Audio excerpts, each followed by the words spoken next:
Sky Mobile sponsors the transfer window on Sky Sports News. Let's bring you up to speed with news from Manchester United. Sani Rudravajala is at Old Trafford for us. Good morning to you. Now, Sofyan Amrabat is a player they want to sign, but they may face a battle from another Premier League club. Yes, good morning. There's a few clubs who are interested in Amrabat, but we know that Fulham, according to our colleagues at Sky Italia, Fulham have put in a bid for a permanent transfer for the Moroccan. He starred at the World Cup for Morocco as they got to the semi-finals. He played really well against Spain at the shock match there. A tackle on Mbappe was celebrated like a goal, he said, as they lost in the semi-finals to France. But we know Fulham are interested in him. There's a few other clubs who are knocking around as well, but Manchester United would really like him. He's a combative midfielder, ball winner, really good in possession as well, really good passer of the ball. The problem United face at the moment is potentially financial fair play, and he might want to go in with a loan and then with an obligation to then buy the player.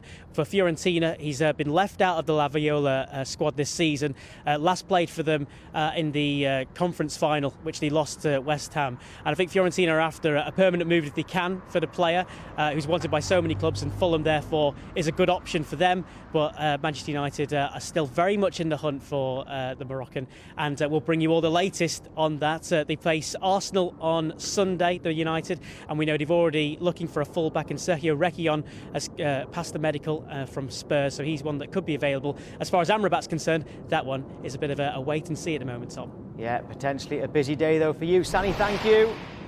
So as Sani mentioned there, Fulham reportedly looking also to sign Sofyan Amrabat, but all window we've been discussing Manchester United's interest. So James, how much do Manchester United need him? Well, I think an early injury to Mason Mount, who's out for a few weeks, and with Fred leaving the club, means there is a hole in that midfield at the moment. And Erik ten Hag has often spoke about wanting United to be the best transitional side in the world.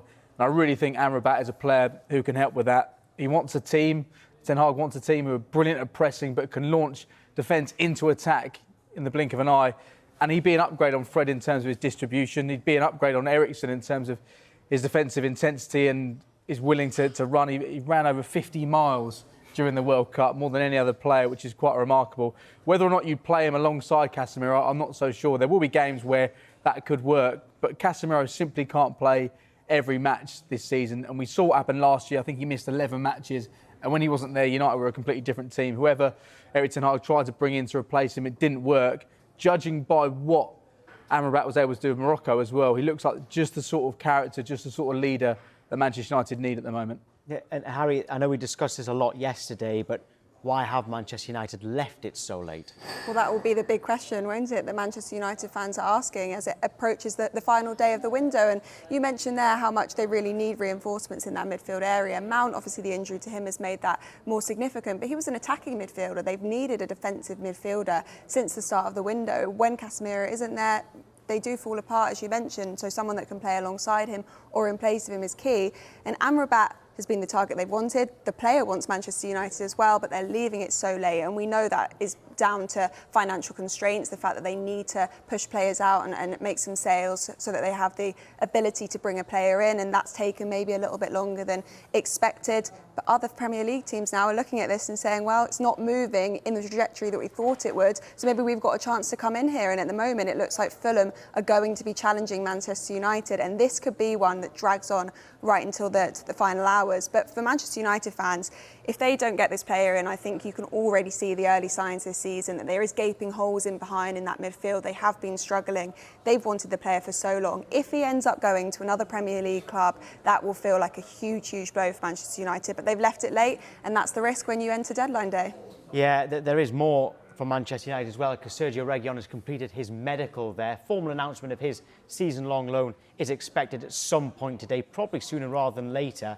It's understood the deal has a break clause in January. That's because Malacia and Shaw, they're both out injured at the moment.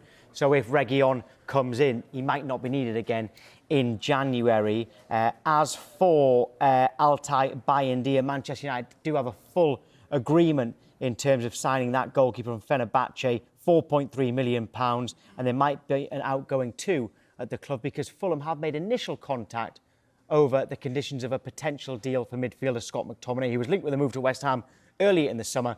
Fulham doing their due diligence if João Palhinha leaves.